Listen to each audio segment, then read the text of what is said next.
Hello and welcome to another episode of the Culture Hour. My name is Shelley Smith, your host and owner, proud owner of Premier Rapport, where everything about workplace matters. I'm completely obsessed with workplace culture, and I love to have guests on, especially when Elizabeth is tied up, to talk about everything that's going on in their workplace, their lives, and obviously around culture matters. And today I've got, I'm actually really excited because, well, I'm always excited to have guests on, but Andy and I have never spoken directly, and we've talked indirectly through emails and through M60, and so I'm really excited to get to know Andy and his background a little bit better. So I'm going to let Andy actually introduce himself how he would prefer to be introduced. So give us a couple of minutes of who you are, your background, and why in the world you're on the show today.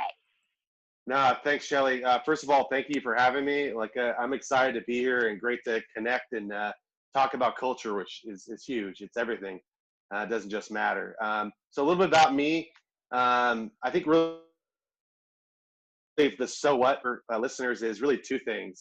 First and foremost is just being a servant leader and being someone who's passionate about helping people and teams kick ass between the ears. That's really the so what for me in terms of how I got to where I am now to find that passion and purpose. I'm an active duty Army officer. I'm currently serving as a head of faculty for a university size academic department here at the U.S. Army's Maneuver Center of Excellence. And so we work with officers and emerging leaders that are both infantry and armor. Think tanks. We think armor.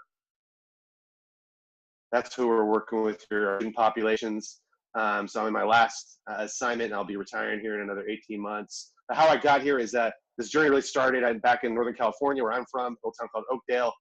And so I went to West Point. My sister was in the Army, so was my brother-in-law. They inspired my willingness to go join the Army. And I was a good football player, good athlete in high school, and I was recruited to go play Army football. That's where I met Jason Van Camp, who you've had on before too. And that's really where I got into this exploration about the mental game and how to improve your mental game through West Point's Center for Enhanced Performance. And, it started really, hey, I was trying to figure out how to break into the lineup. The thing that was holding me back as an athlete at that time at the elite level was my mental game. I couldn't get out of my own way. So I sought out the Center for Enhanced Performance. And as it turns out, the then captain, Carl Olson is his name, great friend and mentor, who I worked with, inculcated me with these skills that became a part of who I was as a leader, and in my life, and then later brought me on as the department head.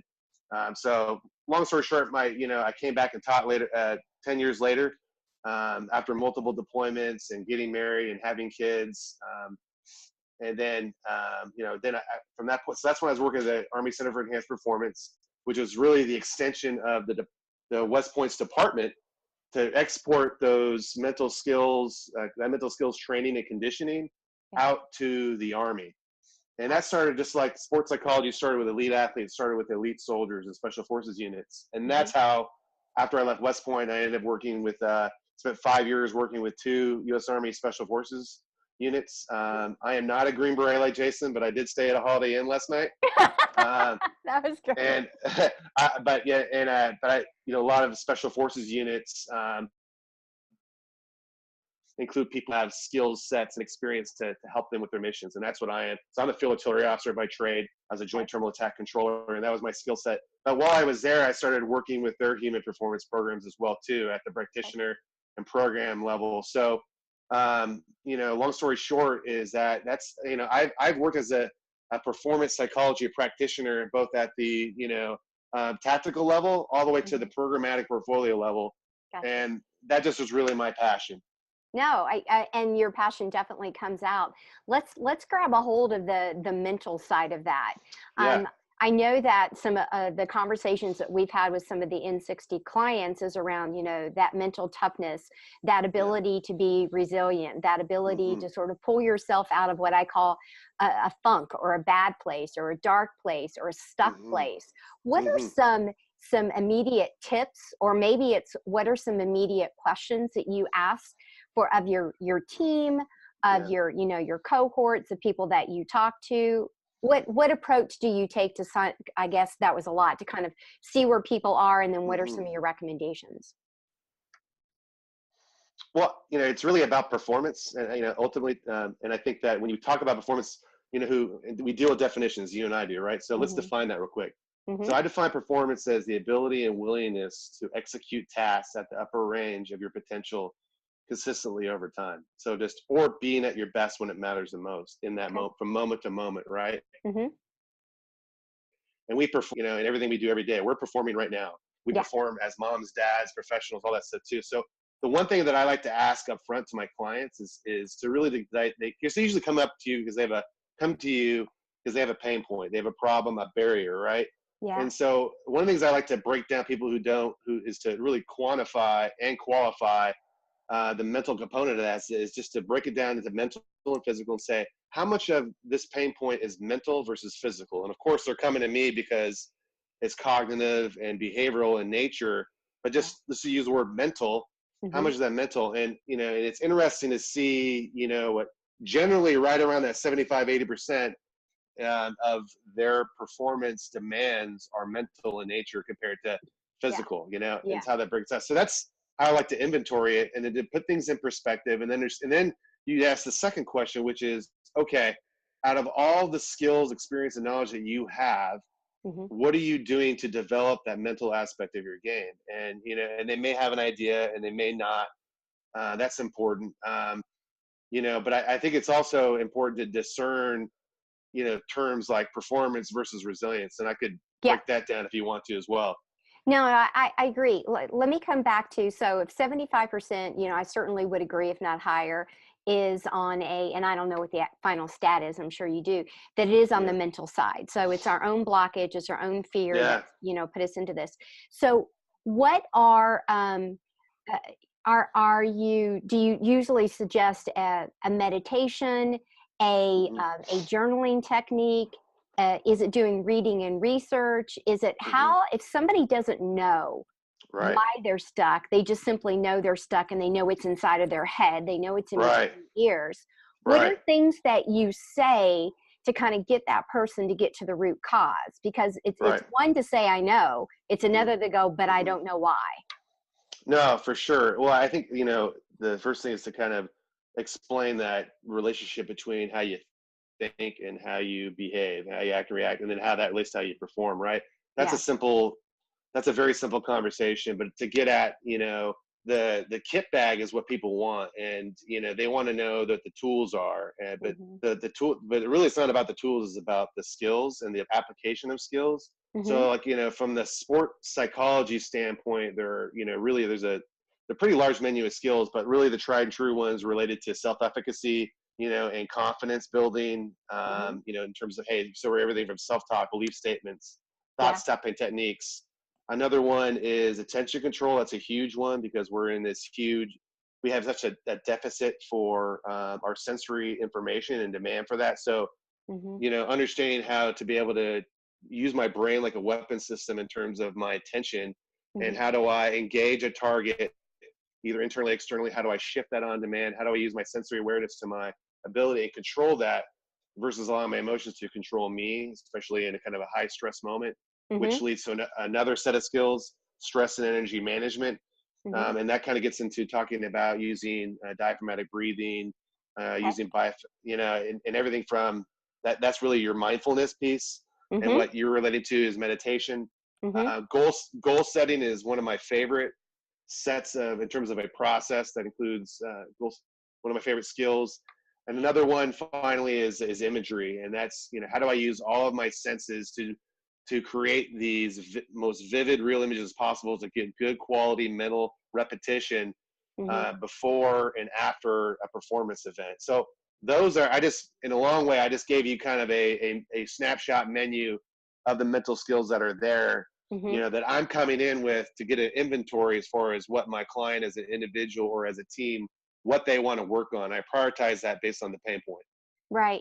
Well, two of those I think are well, they're all applicable to everybody, but I think the viewers can maybe grab into the attention control. I wrote some notes as you were talking, attention Yeah. control, and then the final step of being able to imagine it. So, can you Right. dive into Yeah. both of those with just a couple more either examples, tips, or if you're working with somebody just to kind of get them started?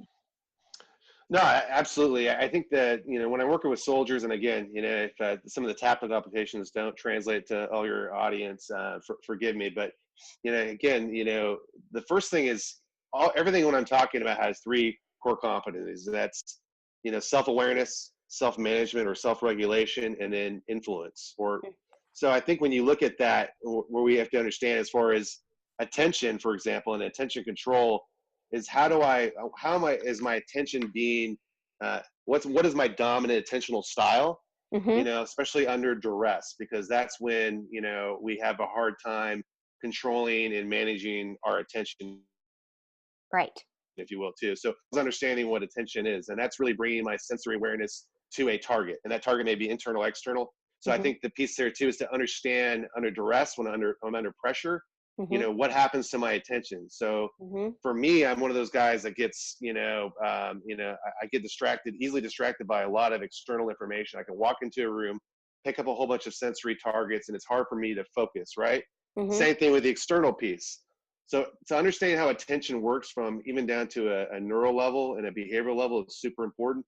Mm-hmm. And then understanding from there the management piece, which is how do I manage my individual attention based on my deficits and my strengths, my dominant attentional style, Mm-hmm. if you will, too. And then I think, then from there it really gets into the application of how I can get better at engaging those sensory targets and then shifting to those attentional targets as directed, like a weapon system.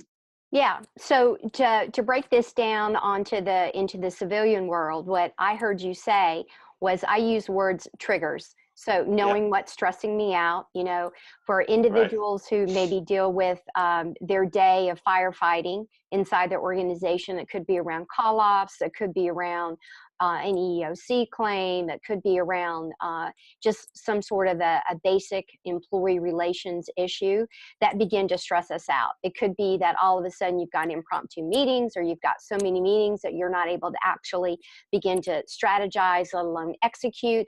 And all of these things become mounting. Hey, Shelley, I'm having a. Can you still, I think you're maybe frozen. I don't know if our viewers can see that you're frozen or not. Can you still hear me though? Well, if so, we can keep going with the frozen screen. While Andy is, are you rebooting back up there, Andy? Yeah, I'm there. We had a Okay. max headroom. We had a max headroom moment for. Okay. No worries. Flip your phone for me. Yeah. There you go. All right. So I was saying for the audience, and I don't know if you Mm-hmm. heard this portion or not, Yeah. is that the stress levels of a day-to-day operation, many things Mm-hmm. that cause that, which Mm-hmm. what happens is, and I would like for you to speak on this a little bit, is when we get into those funks personally, especially if Yeah. we are leaders and we have people following us and looking for us for guidance and to be the calming soul, what happens is when we don't recognize our own triggers, our Right. triggers are now pushed upon everyone else that we are trying to be a servant leader for. That's And right. now we've completely disengaged, whether it's a Mm-hmm. small group on an ongoing basis, or we've multiplied the fire that's going on. So Mm-hmm. what are some things that Mm-hmm. because sometimes we don't notice our trigger until it's gone on for a little bit, and then all of a sudden Yeah. we can kind of shake ourselves out of it. What Mm-hmm. are some tips or thoughts when you're in it and then all of a sudden you Mm-hmm. realize, oops, I got to pull Mm-hmm. myself back, but maybe now a little bit of damage has been Mm-hmm. done? Mm-hmm. What are some thoughts around that? Yeah, so I think you're touching on a couple of different things there, and I always go, the first step to me is awareness, right? And so I Mm-hmm. have to be aware of what my triggers are in Mm-hmm. terms of not only my, like you said, the sensory triggers in terms of, the stimuli that I'm either receiving when I see someone, or I'm saying something, someone's saying something to me, and that may be physiological. Mm-hmm. That's the first thing that kind of pops up. So, we talk a lot about, when you get, before you get pre-performance jitters, right? Yeah. You're getting ready, like even I was doing before I talked to you. So I'm pacing around, and my palms get sweaty. I get butterflies in my stomach. That's my brain's way of getting my body ready to do something that matters to me, something that's important. So part of that is understanding what's going on and being aware of interpreting what you're up against, Mm-hmm. is what we talk about in the business. And I think then it's from there, is understanding that, is that helping me or hurting me? Is Yeah. that, or in other words, is how I react, effective or ineffective on a normal basis? And then what can I do to intervene in that chain reaction to regulate myself? So in this case, and maybe stepping away from the situation, if you're getting in a conflict with somebody else, you are seeing their physiological cues or body language. And if you're locked into that, you're aware of that. And then you can disengage. You can do things like lowering your voice. But I will say the number one thing that you could always do is breathe. And I can't tell Love you that. how important it is to breathe and to breathe properly, specifically diaphragmatic breathing, as a way of regulating your brain and your body.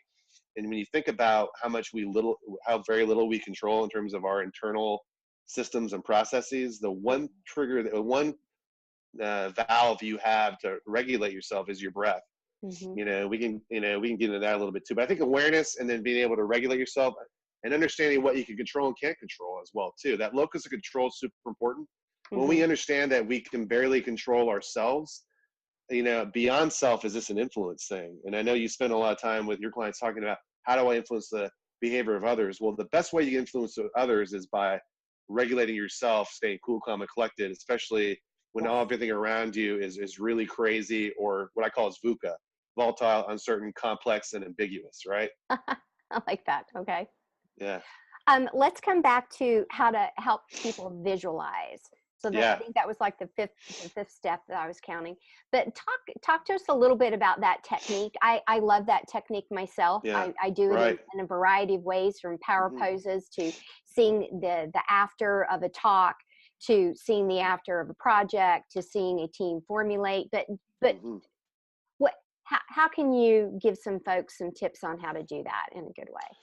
Yeah, so imagery is really, I think when you think about it, is mental rehearsal. And I think that oftentimes our dominant, it's using all of our senses to get good quality repetition and really improve those neural pathways to, give us a really advantage in terms of our performance before we actually do something. And the research is really sound in this area, as far as if you were actually to do something physically or do something mentally, if you're able to complement those, if you're limited by time to actually do something to get quality repetition, kind of like Malcolm Gladwell says, 10,000 hours or 10 years. Yeah. You think about, if you get good quality mental repetition, you can double, triple, quadruple that if you're doing it right. And the key thing is you think about mental preparation, or like in the military, we call it mental reconnaissance, is actually seeing a mission happen before you actually do it.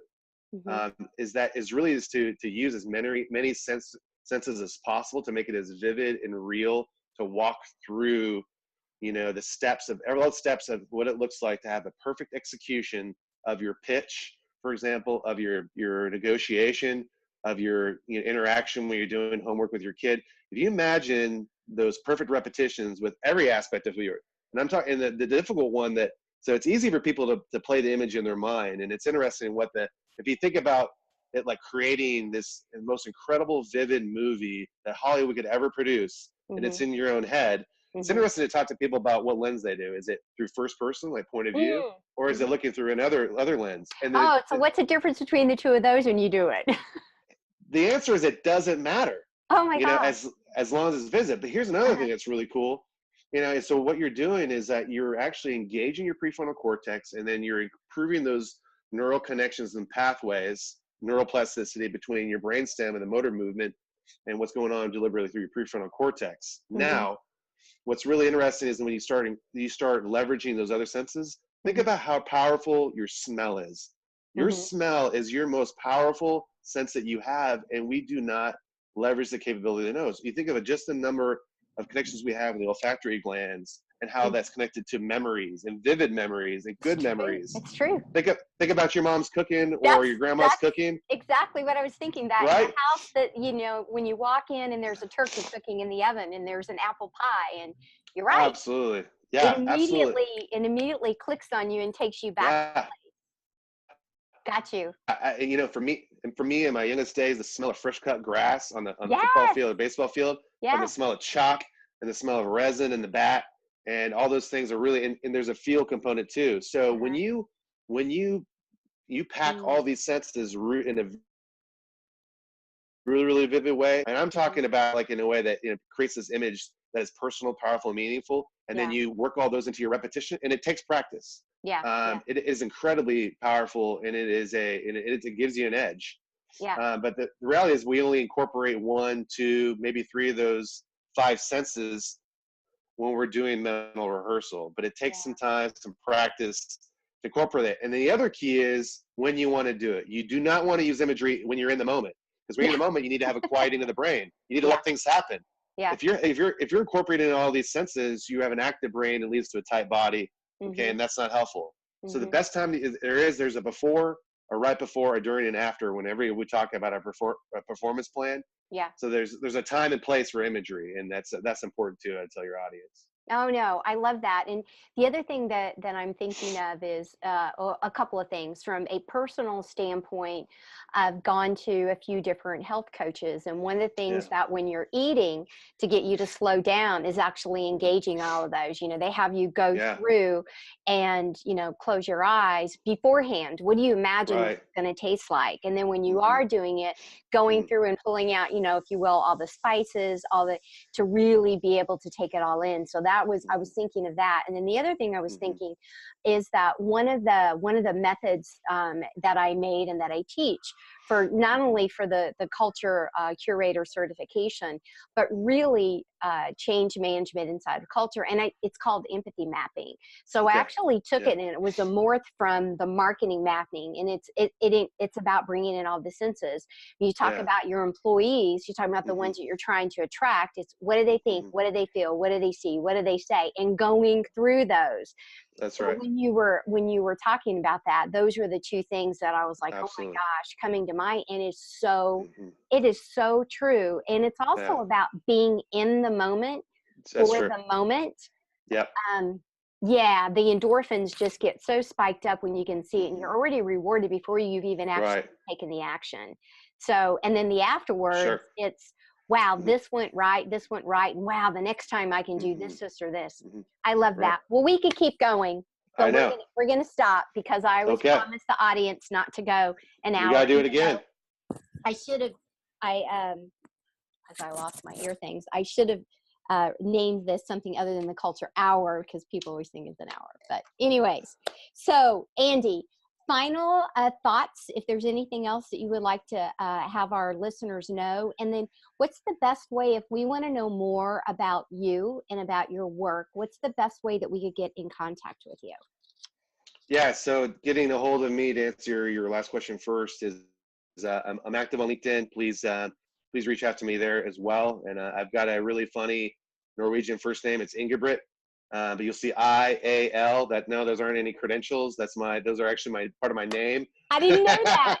I didn't know that. Now I get asked that all the time. I thought that was something about your. Don't call me Ingebrigt. My mom doesn't call me Ingebrigt. You call me Andy, but reach out to me that way. Okay. You can also reach me at the Mission 60 website, and my bio and contact information is there. That's a company and tribe that I'm a part of as a side hustle. And culture matters, and I think performance really is, what makes cultures, really effective. Is a really high performing cultures, and cultivating that deliberately, intentionally, is going to make you and your teams better. So those are my final thoughts. Absolutely. I love that, and obviously completely agree. And I think that I know that the more self-awareness that we have, I'm a big proponent on, then you know when to sit yourself on the shelf, and obviously to go to others for their motivational needs. So I love that. So thank you so much for your time today. We definitely appreciate you, and hopefully you'll get some folks to tap into you and ask you a little bit more, because you're a wealth of knowledge. I should probably, if I ever wanted to go an hour, I know I could with you and Dr. Sarah Spradlin. And I would probably just sit there like this going, I don't know what you're saying. Sarah definitely. Yeah. Sarah definitely. I mean, I brainiac. Respect the heck out of her. Yeah, absolutely. So we got high quality people. Thank you for letting me be a part of this. Absolutely. So again, my name is Shelley Smith from the Culture Hour, proud owner of Premier Rapport, where everything that I do, culture matters. And remember, if you're interested in having your company take a culture inquiry, you know where to find me. If you want to become a certified culture curator, you know where to find me. And lastly, if you're interested in becoming a member of the Culture Curators in Conversation, you can find all of that at premierrapport.com. So until our next episode, remember, culture matters because it all starts with people.